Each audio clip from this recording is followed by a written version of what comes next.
members of the legal fraternity, ladies and gentlemen. The SJB Lawyers Association had its origins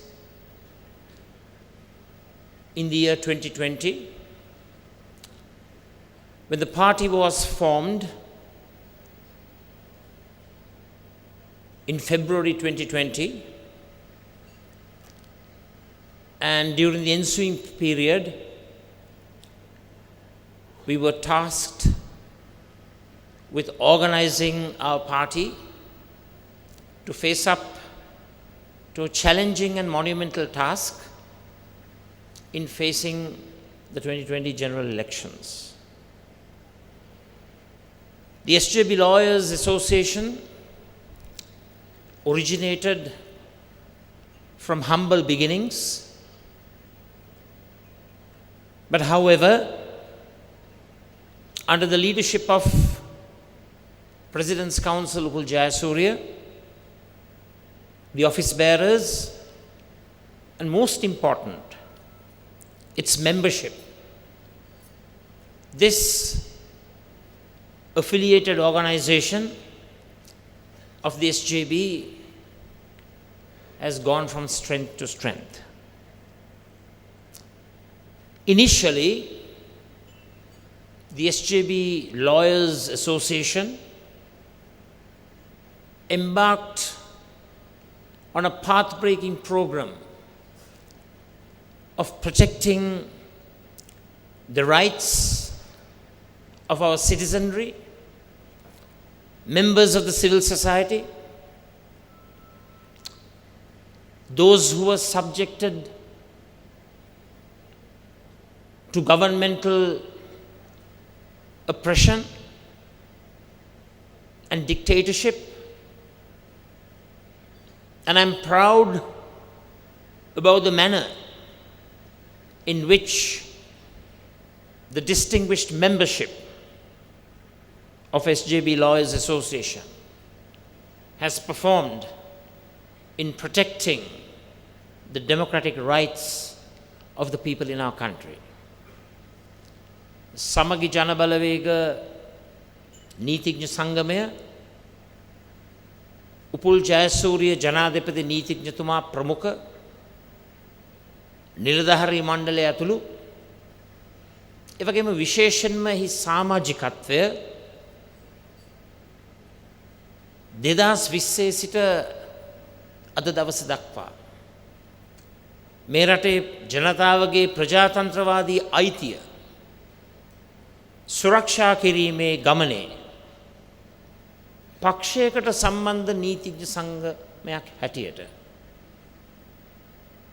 ප්‍රජාතන්ත්‍රවාදී අයිතීන් සුරක්ෂා කිරීමේ අපේ රටේ පෙරමග ගමන්කරුවා බවට පත් වුණයි කියන එක මම ප්‍රකාශ කරන්නේ ලොකු අභිමානයකින්.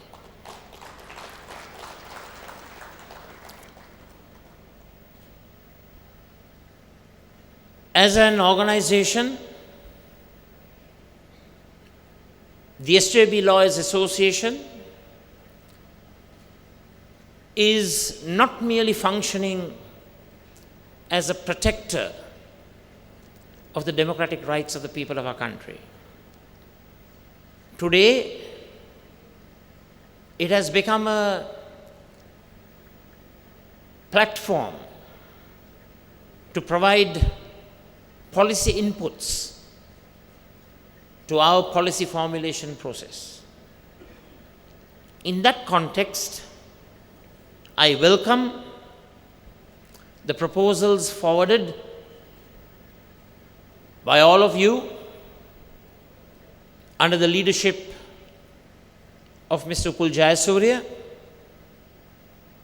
and by and large, from an overall point of view, we are in agreement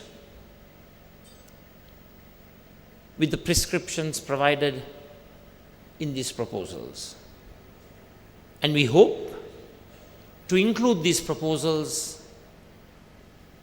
in our election manifesto And going beyond the traditional approach, we hope to arrive at a social contract with all of you, the legal fraternity, and sign up to a social contract with a time-targeted program and a timetable which will ensure that these provisions will be implemented. We will walk the talk. විශේෂයෙන්ම අපි සතුටු වෙනවා සමගි ජන බලවේග නීතිඥ සංගමය රටේ ප්‍රජාතන්ත්‍රවාදී අයිතිය ජනතා අයිතිය සුරක්ෂා කිරීමේ ප්‍රධානතම ප්‍රවාහයක් බවට පත් වූවා පමණක් නොව ප්‍රතිපත්ති සම්පාදන ක්‍රියාවලියේ වැදගත් කාර්යභාරයක් ඉෂ්ට සිද්ධ කරන්නට ඔබ සංගමය සමාජිකත්වය උපුල් ජයසූරිය මැතිතුමාගේ නායකත්වයෙන් කටයුතු කරලා තිබෙනවා. විශේෂයෙන්ම මේ යෝජනා මාලාවේ අඩංගු ප්‍රතිපත්තීන් පිළිබඳව පුළුල් ලෙස ගත් කල අපි පක්ෂයක් හැටියට මෙහි සඳහන් වී තිබෙන ප්‍රතිපාදනයන් සමග එකඟ වෙනවයි කියන එක මේ අවස්ථාවේ විවෘතවම ප්‍රකාශ කරනවා. එය ප්‍රකාශයකට පමණක් සීමා නොකොට අපි විශ්වාස කරනවා කාලය එළඹිලා තිබෙනවා නීතිඥ ප්‍රජාවන ඔබත් සමග මෙය ක්‍රියාත්මක කිරීම කාලසටහන් සහිතව කාලවකවානු සහිතව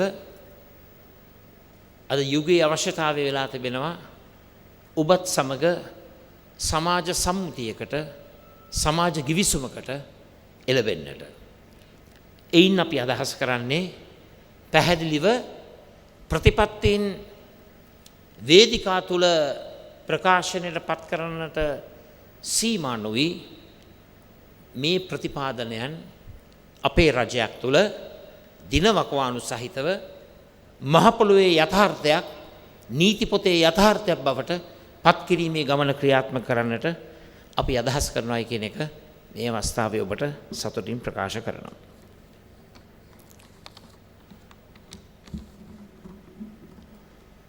In the limited time period that is available, let me try to focus on a few areas that may be of interest, issues of contemporary importance, which I would like to address. First and foremost, our economic policy. I would like to state that we, the SJB, believe in the free market process. We believe in the supply and demand mechanism. We believe that the capitalist process is the only way that is proven through practice for the process of wealth creation. We do not believe in the neoliberal aspect of capitalism. We do not believe in unfettered greed deciding the economic agenda of a nation. So while believing in the market forces, we believe capitalism should be practiced with a human face, with humanitarian aspects being given due regard and due cognizance. At the same time, we also believe that the capitalist system, the market forces, create anomalies in society. Divisions are created through the competitive process. And through that process, you create social externalities.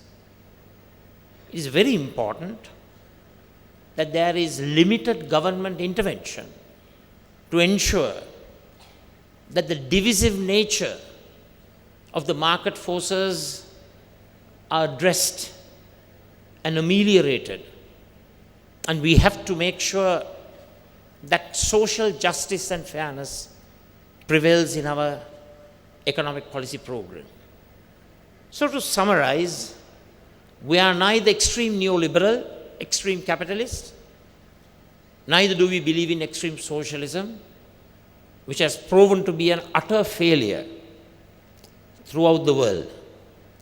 What we believe is in social democracy which inculcates the attributes and virtues of capitalism and which addresses the objectives of achieving justice and fairness through social democratic programs and processes through limited government intervention. We also believe that the policy formulation process must be bottom up, not top down. We believe in participatory democracy. We believe in participatory governance. අපි පක්ෂයක් හැටියට ආර්ථික ප්‍රතිපත්තිය ගැන කතා කරාම අන්ත දක්ෂිණාංශික ධනවාදයවත් අන්ත වාමාංශික සමාජවාදයවත් අපි විශ්වාස කරන්නේ නැහැ. අපි විශ්වාස කරනවා වෙළඳපොළ සමාජය තුල ක්‍රියාත්මක වෙන ඉල්ලුම සැපයුම තුළ ධනවාදී ක්‍රමය මානුෂීය ධනවාදය තුල සම්පත් උත්පාදනය ඒ උත්පාදනය වෙන සම්පත් යුක්තිය සාධාරණත්වයේ සමාජ සාධාරණත්වයේ තුල සමානාත්මතාවයේ තුල සම්පත් සහ ආදායම් බෙදී යාමේ වැඩපිළිවෙල සමාජ ප්‍රජාතන්ත්‍රවාදයේ කේන්ද්‍ර කරගත් මේ මැදමාවත තමයි අපේ ප්‍රතිපත්තිය. අපි කිසිසේත්ම ඉහළින් පහළට පමණක් ගලා එන දත්ත තොරතුරු අදහස් මත අපේ ප්‍රතිපත්ති සම්පාදන ක්‍රියාවලිය ක්‍රියාත්මක කරන්නේ නැහැ. නියත වශයෙන්ම පහළින් ඉහළට ගලාගෙන එන බිම් මට්ටමේ ග්‍රාස් රූට්ස් ලෙවල් එකේ මේ රටේ ප්‍රජාවගේ දැවෙන ප්‍රශ්න ගැටලු වලට සවන් දෙන ඒ වගේ මේ අදහස් වලින් පෝෂණය වුණු සහභාගීත්ව ප්‍රතිපත්ති සම්පාදනය ප්‍රජා කේන්ද්‍රීය ප්‍රජා සහභාගීත්ව ඒ වගේම ප්‍රජා පාලිත ක්‍රමවේදයක් ක්‍රියාත්මක කිරීමයි අපේ වැඩපිළිවෙල සහ අපේ අරමුණ. ඒ වගේම අපි ලොකු ප්‍රමුඛ ස්ථානයක් අපේ රජයක් තුල අපි දක්වනවා ප්‍රජාතන්ත්‍රවාදය සුරක්ෂා කරන්නට නීතියේ ආධිපත්‍යය ක්‍රියාත්මක කරන්නට ඒ වගේම යුක්තිය සාධාරණත්වයේ මත ඒ අධිකරණ ක්‍රියාවලිය ක්‍රියාත්මක කරන්නට මේ රටේ දුක් ගැනිවිල වලට ලක් වෙන ප්‍රජාවට ඒ අයට සවන් දීමක් ඒ අයට ඇහුම්කම් දීමක් ඒ වගේම ඒ අයගේ දුක් ගැනිවිලි වලට සාධාරණ යුක්ති සහගත විසඳුම් ලබා දෙන ක්‍රමවේදය අපේ නීති පද්ධතිය තුල ක්‍රියාත්මක කිරීම අපි ප්‍රමුඛ ස්ථානයක් කොට සලකනවා. විශේෂයෙන්ම සදාහන කරන්න කැමති ප්‍රජාතන්ත්‍රවාදයේ කුළුණු තුන සහ ඒවායේ බලය බෙදී යෑම සහ සංවරණ සහ තුලන ක්‍රමවේදය තුල විධායකය ව්‍යවස්ථාදායකය අධිකරණය එකිනෙකාට ඒ තම තමන්ගේ අන්‍යෝන්‍ය භාවය අනන්‍යතාවය ස්වාධීනත්වය සුරක්ෂා කරමින් තම තමන් චෙක්ස් ඇන්ඩ් බැලන්සස් සංවර්ධන තුලන ක්‍රමවේදයේ හරහා ශක්තිමත් ප්‍රජාතන්ත්‍රවාදී ක්‍රමයක් රට තුල ස්ථාපනය කිරීම අපගේ අදහසයි. ඒ වගේම අපි විශ්වාස කරනවා නිදහස් මාධ්‍ය අපේ රටේ ප්‍රජාතන්ත්‍රවාදයේ ශක්තිමත් කිරීමේ හතරවෙනි ප්‍රධානතම කුළුණ හැටියට අපිට පුණු පුණාම අහන්නට ලැබෙනවා ජනාධිපතිවරයා පාර්ලිමේන්තුව තුලත් ඉන් පිටතත් නොබියව ප්‍රකාශ කරනවා ව්‍යවස්ථා සභාව ආණ්ඩුක්‍රම ව්‍යවස්ථා සභාව අධිකරණයේ සමාවෙන්න විධායකයේ කොටසක් හැටියට. ඔහු එසේ කියලා යම්කිසි හැඟීමක් ඇති කරනවා විධායකයේ අනසකවලට යටත් වුණු පමෙන් ඉන්න කණ්ඩායමක් හැටියට මේ ආණ්ඩුක්‍රම ව්‍යවස්ථා සභාව. මං කැමති ජනාධිපතිවරයා මේ අවස්ථාවේ නිවැරදි කරන්න මේ ආණ්ඩුක්‍රම ව්‍යවස්ථා සභාව ස්ථාපනය කරේ විධායක ජනාධිපතිවරයාගේ අසීමිත බලතල සීමා කරන්න. ඒ නිසා මම විශේෂයෙන්ම ඔබටත් මේ රටේ ජනතාවටත් බොහොම පැහැදිලි ප්‍රතිඥාවක් දෙනවා.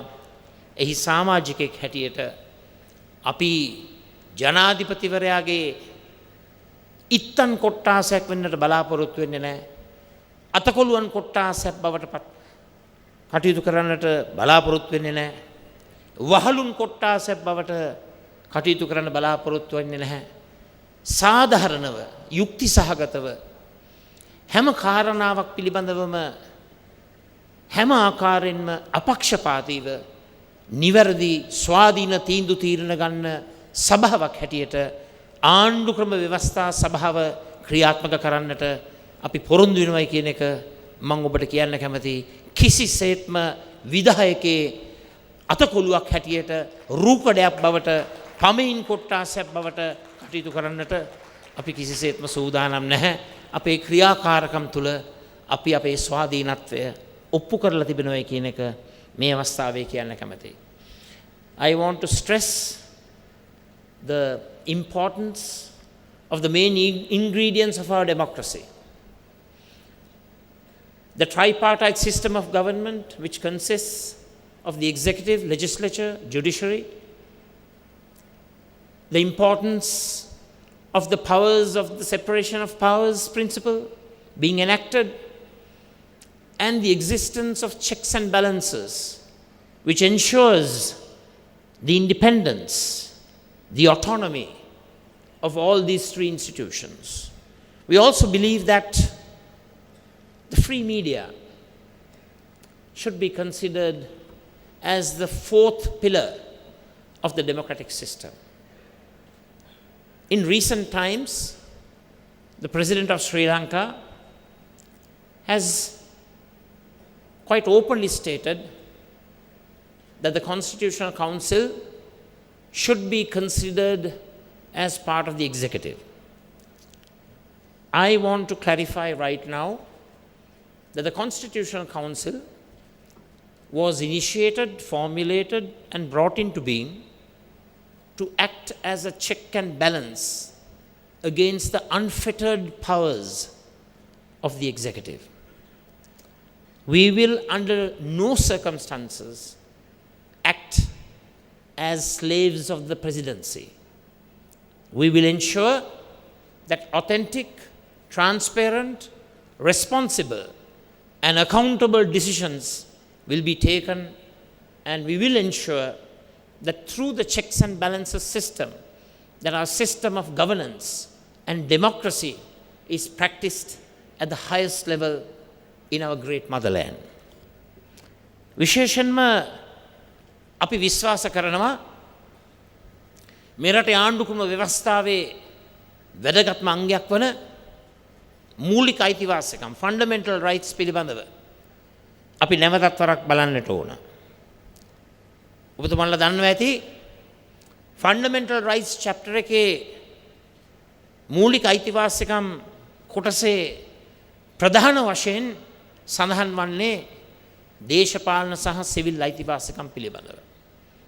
ඒක 1948 United Nations Covenant on Civic and Political Rights කියන ප්‍රඥප්තිය කේන්ද්‍රීය කරගෙන තමයි ක්‍රියාත්මක කරලා තිබෙන්නේ. ඒ කාලවකවානුව තුල බටහිර කේන්ද්‍රීය රටවල් මෙවන් ප්‍රඥප්තියක් කවනන්ට් එකක් නිර්මාණය කරාට හොඳින් අවබෝධ කරගන්න 50 සහ 60 දශකයේ අධිරාජ්‍යවාදී තෙරපීමට බලයට යටත් වෙලා හිටපු රටවල් නිදහස් වෙමින් අධිරාජ්‍යවාදයෙන් මිදුණු කාලවකවානුව තුල ඩීකොලොනයිසේෂන් ප්‍රොසෙස් එක තුල විශේෂයෙන්ම G77 එහෙමත් නැත්නම් නොමැති රටවල් හැටියට එකතු වුණු මේ රටවල් බොහොම පැහැදිලිව කිව්වා දේශපාලන සහ සිවිල් අයිතිවාසිකම් සුරක්ෂා වෙනවා වගේම සමාජ ආර්ථික සංස්කෘතික අයිතිවාසිකම් සුරක්ෂා කරන්නටත් මේ මූලික අයිතිවාසිකම් කියන මහා පුළුල් පරාසයට ඒ ගුණාංගයනුත් ඇතුළත් විය යුතුයි කියන කාරණා. ඒ නිසා විශේෂයෙන්ම අපි පක්ෂයක් හැටියට ක්‍රමයේ වෙනස ප්‍රායෝගිකව ඔබ සියලු දෙනාගේම කනට ඇහෙන්න හදවතට දැනෙන්න ඇස්වලට පෙනෙන්න අපි සක්වල සහ හුස්ම වැඩසටහන් යටතේ ක්‍රියාත්මක කරන්නේ අපි හුවා දක්වන මානව අයිතිවාසිකම් වල ඒ විග්‍රහය පුළුල් විග්‍රහය අපි දකිනවා සෞඛ්‍ය අධ්‍යාපනය මානව අයිතියක් හැටියට අන්නේ ආකාරයට අපි මූලික අයිතිවාසිකම් කොටස බොහොම පැහැදිලි සංශෝධනයකට ලක් කරන්නට බලාපොරොත්තු වෙනවා කියන එක මම මේ අවස්ථාවේ කියන්නට ඕන. I want to stress the fact that as a party we are determined to reformulate the provisions of the fundamental rights chapter to include economic, social and cultural rights into the present system which already contains civic and political rights. It is very important that we have a broad approach to the definition of human rights. And as a party, we will strive to ensure that these values are inculcated in a modern Bill of Rights. A Bill of Rights that will protect the political, civil, civic, economic, cultural, religious, health, educational, and the broad spectrum of rights, something akin to what is in existence in the South African Constitution and many other constitutions throughout the world. පක්ෂයක් හැටියට අපි තරයේ විශ්වාස කරනවා අපි දූෂණය පිටු දකින්නට ඕන. වර්තමානයේ නිර්මාණය වුණු දූෂණ විරෝධී පනත තිබුණු පනත හා සංසන්දනය කරනකොට අපි දකිනවා ඒක වඩාත් දියුණු වෙච්ච පනතක්. වඩාත් සාධනීය පනතක්. හැබැයි අපි තරයේ විශ්වාස කරනවා මේ අනපනත් ප්‍රමාණවත් මදි. අනපනත් කොච්චර නිර්මාණය වුණත් විවිධ දූෂණ සහ අල්ලස් ක්‍රියාදාමයන් පිළිබඳව රටේ ක්‍රියාත්මක වෙන මේ මහා දේශපාලන බලපොරය තුළ ඒ බලපොරේ විවිධ අංගයන් සතුටු කිරීමේ ක්‍රියාදාමය තුළ මේ තියෙන අනපනත් ප්‍රමාණවත් වෙන්නේ නැහැ. අපි තරයේ විශ්වාස කරනවා. මූලික අයිතිවාසිකම් ආණ්ඩුක්‍රම ව්‍යවස්ථාවේ වඩාත් සාධනීය කොටසක් හැටියට විශේෂයෙන්ම entrenched clause එකක් හැටියට ඒ කියන්නේ සුළු බහුතරයකින් වෙනස් කළ නොහැකි වෙනස් කරනවා නම් 3/2ක් සහ ජනමත විචාරණයක 50%කුත් එක ඡන්දයක් ලබා ගැනීමේ ක්‍රමවේදයේ අනුගමනය කිරීම අනිවාර්යයි. අන්න ඒ ආකාරයේ entrenched clause එකක් හැටියට මේ රටේ දූෂණ විරෝධී ක්‍රියාවලිය එම ආයතන ආණ්ඩු ක්‍රම ව්‍යවස්ථාවේ ස්ථාපනය කරලා ඒ සියල්ලක්ම stand alone institutions වෙන්නට ඕන. independent institutions වෙන්නට ඕන. රටේ ජනාධිපතිවරයාගේ ඉඳලා කිසිම දේශපාලනයකට කිසිම බලවතෙකුට බලපෑම් කරන්නට බැරි වන ආකාරයේ රටේ උත්තරීතර නීතියේ අඩංගු වූ දූෂණ විරෝධී දූෂණ මර්දන ක්‍රියාවලියක් ක්‍රියාත්මක කරන්නට අපි අදහස් කරනවායි කියන එක මම මේ අවස්ථාවේ ප්‍රකාශ කරනවා. ඒ වගේම මම බොහොම පැහැදිලි ප්‍රකාශයක් කරන්නට ඕන සමගි නීතිඥ සංගමයට අපේ සංවිධානයට ඉමහත් ගෞරවයක් ගෙනාව අපේ උපුල් ජයසූරිය ජනාධිපති නීතිඥතුමා ප්‍රමුඛ එයට සහභාගී වුණු නීතිඥ කණ්ඩායමත් අපේ බුද්ධි මණ්ඩපේ නේවිස් මොරායස් අතුල සමරකෝන් මහිම් මෙන්ඩිස් යන ආචාර්යවරුන් කිසිම ආකාරයකින් බියවන්නේ නැතුව දකුණු පායේ පෙරට තබලා මූලික අයිතිවාසිකම් පෙත්සම් ඉදිරිපත් කරලා මේ රටේ මේ මහා විශාල ඛේදවාචකයට මූල්‍ය අක්‍රමිකතාවයට වගකිව යුත්තන් හැටියට ගෝඨාභය රාජපක්ෂ, මහින්ද රාජපක්ෂ, බැසිල් රාජපක්ෂ, නිවාඩ් කබ්‍රාල්, පී.බී. ජයසුන්දර, ඩබ්ලිව්.ඩී. ලක්ෂ්මන්, එස්.ආර්. රාටිගල ඇතුළු මූල්‍ය මණ්ඩලයේ සමහර සමාජිකින් වගකිව යුතුයි කියන තීන්දුව, හතරෙන් එකේ තීන්දුව ශ්‍රේෂ්ඨාධිකරණයේ මූලික අයිතිවාසිකම් උල්ලංඝනය කරයි කියන තීන්දුව ලබා ගන්නට ඇත්ත වශයෙන්ම උපුල් ජයසූරිය මැතිතුමා ප්‍රමුඛ ඒ කණ්ඩායමත් අපේ බුද්ධි මණ්ඩපයේ සමාජිකයිනුත් ඒ ක්‍රියාත්මක කරපු ඓතිහාසික පියවරෙන් අපි හුවා දක්වන්නේ නියත වශයෙන්ම මේ රට විනාශ කරපු පුද්ගලින්ව අපි නීතිය හමුවට ගෙනෙනවා පමණක් නෙවෙයි අපේ රටට අහිමිවුණු සම්පත් දේපල stolen assets recovery program එකක් හරහා අනිවාර්යයෙන්ම අපේ රටට ලබා ගන්න ක්‍රමවේදයක් අපි ක්‍රියාත්මක කරනවා. මොනම ආකාරයකින්වත් අපි මේ රට විනාශ කරපු හොරු කණ්ඩායම් එක්ක පොලිටිකල් ඩීල් දාන්න නැහැ කියන එකත් මම පැහැදිලිව මේ අවස්ථාවේ ප්‍රකාශ කරනවා.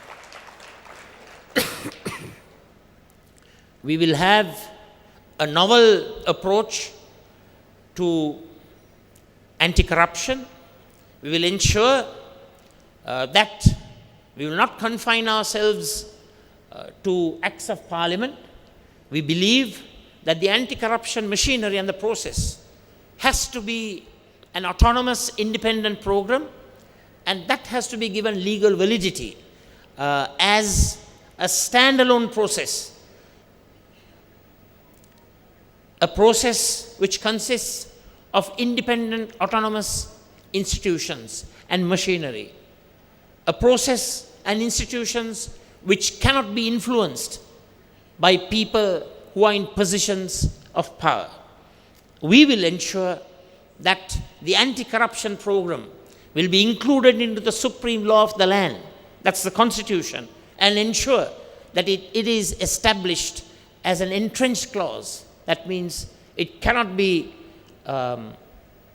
negated by a simple majority of parliament, but you'll have to go through the 2/3 majority and the referenda process if there is an initiative to change the provisions.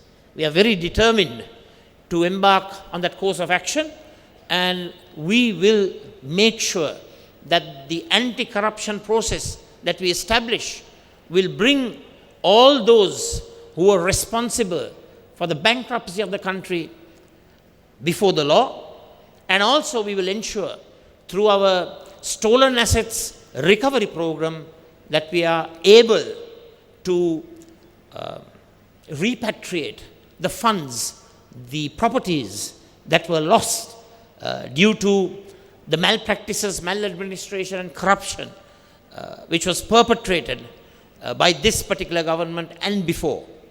And here I would like to take this opportunity of congratulating President's Counsel Upul Jayasuriya and his legal team and members of SJB Intellectual Forum, Dr. Mahim Mendis, Dr. Nevis Moraes, Dr. Atula Samarakon, who were extremely valiant in coming forward to put forth their fundamental rights applications.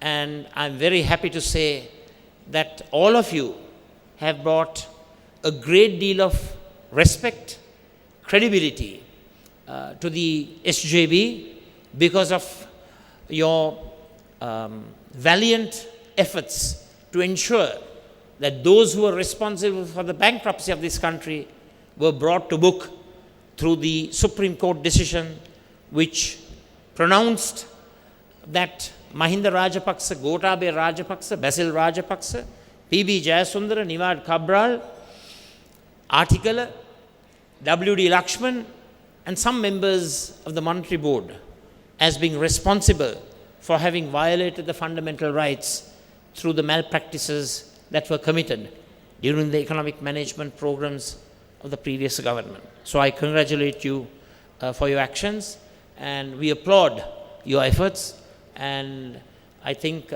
you all have bestowed upon us a great deal of honor and credibility, and thank you so much. අවසාන වශයෙන් කරුණු කිහිපයක් පැහැදිලි කරන්නට ඕන අපේ රජයක් තුළ රජයේ ගෙනෙන්නට බලාපොරොත්තු වෙන ඇන්ටි ටෙරරිසම් ඇක්ට් එක අනිවාර්යයෙන්ම මම හිතන්නේ එහියන්ගේ බහුතරයකින් අර ඔන්ලයින් සේෆ්ටි ඇක්ට් එක වගේ අනුමත කරගන්නට මෙරට රජය උත්සාහ දරයි. කෙසේ වෙතත් අපේ රජයක් තුළ ප්‍රජාතන්ත්‍රවාදයේ කෙලසන්නට මේ ගෙනාපු ඔන්ලයින් සේෆ්ටි ඇක්ට් එකත් ඒ වගේම ගෙනෙන්නට බලාපොරොත්තු වෙන ඇන්ටි ටෙරරිසම් ඇක්ට් එකත් අපේ රජයක් තුළ ඉවත් කරලා සත්‍ය වශයෙන්ම පාර්ශවකරුවන් සියල්ලක් එක්කම සාකච්ඡා කරලා සත්‍යයට මුල් තැන දෙන අදහස් ඉදිරිපත් කිරීමට නිදහසට මුල් තැන ලබා දෙන ඒ වගේම ජාත්‍යන්තර ප්‍රමිතීන් වලට අනුකූල වූ ඔන්ලයින් වැඩපිළිවෙලක් ක්‍රියාත්මක කරන්නට අපි අදහස් කරනවා. ඒ වගේම රටේ ජාතික ආරක්ෂාව ශක්තිමත් කරන්නට ඕන. රටේ ජාතික ආරක්ෂාව ශක්තිමත් කිරීම වගකිව යුතු රජයකගේ වගකීමක්. ඉන්ටර්නැෂනල් ජාත්‍යන්තර ප්‍රමිතීන් වලින් ඉහළම අංගේ ජාතික ආරක්ෂා පනතක් ගෙනවිල්ලා එක පැත්තකින් ජාතික ආරක්ෂාවට අභියෝගයක් වෙන බලපෑමක් වෙන ඒ කර්තව්‍යයන් පරාජය කරන්නටත් තවත් පැත්තකින් සිවිල් පුරවැසියාගේ ප්‍රජාතන්ත්‍රවාදී අයිතිය සුරක්ෂා කරන ඒ සමවරතාවය රකින ජාතික ආරක්ෂක නීතිමය ක්‍රියාදාමයකට අපි මුල පුරන්නට කටයුතු කරනවා කියන එක මේ අවස්ථාවේ ප්‍රකාශ කරනවා. ඒ වගේම මම පැහැදිලිව කියන්නට කැමතියි විධායක ජනාධිපති ක්‍රමය අහෝසි කිරීම අපේ ප්‍රතිපත්තියයි. මම ඔබට කියන්න කැමතියි කාලයක් විධායක ජනාධිපති ක්‍රමය පිළිබඳව විශ්වාසයේ තබපු දේශපාලඥයෙක් මම.